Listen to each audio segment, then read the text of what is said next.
YouTube channel में उपस्थित सभी को मेरा जय गुरु।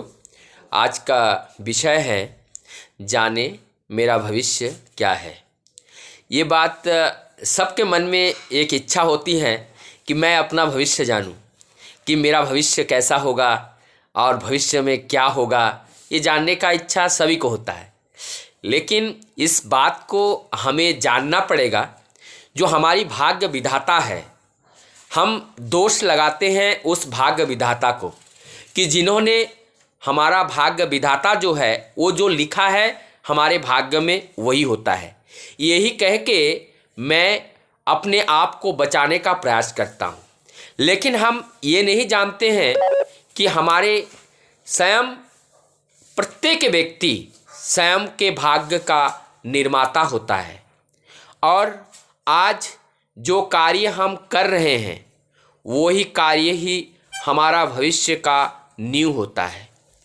हमारे कार्य में हम अपना आचरण, चाल चलन, चरित्र जैसा होता है वैसा ही हमारे आने वाले जनरेशन का भी वैसा ही होता है। यदि मैं अपने माता पिता का सेवा सही से करूं और वो अगर मेरा संतान संतति हमें सेवा करते हुए देखते हैं तो मुझे लगता है वो भी भविष्य में वैसा ही सेवा करेगा जैसा मैंने सेवा किए हैं। और हमारी जो संतान संतति हैं, संतान संतति को अगर मैं कभी कटु शब्द, गलत शब्द का इस्तेमाल नहीं करते हैं तो मुझे लगता है मेरा संतान संतति भी गलत शब्द बोलने का साहस नहीं करते हैं। जैसा पति अपने पत्नी के प्रति विश्वास रखता है, ऐसा ही पत्नी अगर पति के प्रति विश्वास रखे तो मुझे लगता है भविष्य का जो नींव होता है वो और मजबूत होता जाता है। हम सोचते हैं कि ये जीवन बड़े सुख शांति से जीना चाहता हूँ, लेकिन जहाँ पे सुख शांति होता है वहाँ हमारे जीवन को सीखने का कुछ नहीं मिलता है। अगर हम सीखना चाहे तो विषम परिस्थितियों के साथ हमें संघर्ष करना होगा। जब तक हम विषम परिस्थितियों के साथ संघर्ष नहीं करते हैं तब तक हम अपने योग्यता को बढ़ा नहीं पाते हैं।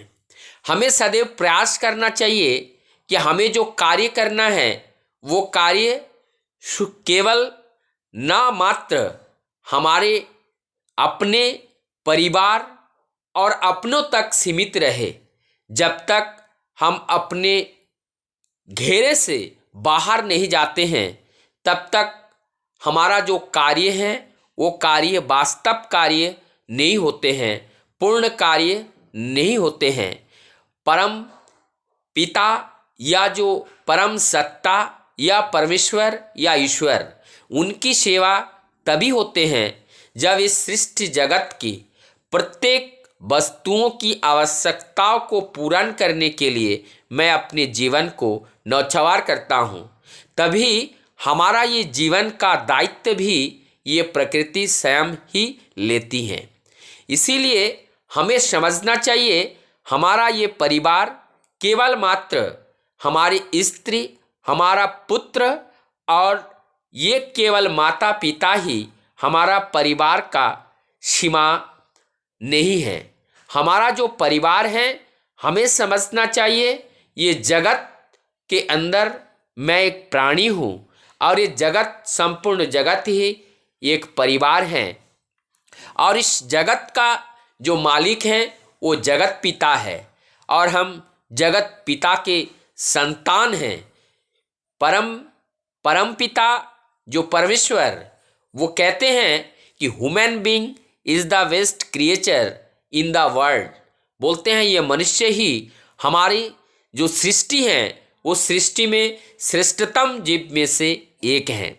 तो इसीलिए मेरा दायित्व बनता है इस सृष्टि जगत में जहाँ जिस प्रकार की भी आवश्यकताएं होती हैं वो आवश्यकता हमारी सामर्थ्य अनुसार उनको देना चाहिए, वो सेवा देना चाहिए। तभी हमारी जो ईश्वर हैं, हमारी जो सुप्रीम पावर है, हमारी जो सुप्रीम सोल है, वो खुश होते हैं और हम उनके संतान कहने लायक होते हैं। जब तक हम उनके इस निर्देश को जीवन में परिपालन नहीं करते हैं तब तक हम उनको संतान कहने लायक नहीं होते हैं। सबसे पहले हम एक मनुष्य हैं, इसे हमें 100% विश्वास करना पड़ेगा। मनुष्य हैं, मनुष्यता नहीं है तो वो मनुष्य नहीं कहलाते हैं। मनुष्य होने के लिए मनुष्यता का जो कैरेक्टर्स हैं, जो फीचर्स हैं, वो क्या हैं? करुणा, ममता, दया, प्रेम, क्षमा, शालीनता, ये सारे गुण जब एक मनुष्य के अंदर जब होते हैं, एक मनुष्य के अंदर होते हैं, तभी वो वास्तव मनुष्य हो पाते हैं और तभी परमपिता के संतान हम कहने लायक होते हैं। तो इस तरीके से हम अपने जीवन में संघर्ष करते हुए और अपने चरित्र को, अपने परम वही सत्ता की जो बात है, प्रकृति का वो बात को अपने आचरण में आचरित करते हुए उसको चरितार्थ करना, ये मानव जीवन का सर्वप्रथम धर्म है। और इस धर्म को निर्वाह करते हुए जब हम चलेंगे, निश्चय ही केवल सफलता नहीं, 100% सफलता हमारे जीवन में आएगा और हमारे भाग्य के लिए हमें सोचना नहीं पड़ेगा। हमारा भाग्य सुंदर होगा और हमारे भाग्य में किसी भी तरीके का कोई त्रुटि, कोई विषमता, कोई दुख, कोई अंधकार, कोई अज्ञानता ये नहीं घिरेगा और हमारा जीवन सहज होगा, इजी गोइंग होगा। इसी बात के साथ मैं आप सभी से जय गुरु कहकर विदा लेता हूँ और अंत में मैं सबको धन्यवाद करना चाहूँगा कि आप लोग जिस प्रकार से इस वीडियो को पसंद कर रहे हैं, उससे मुझे और भी प्रयास करने का जो इच्छा है वो जागृत हो रहा है। जय गुरु।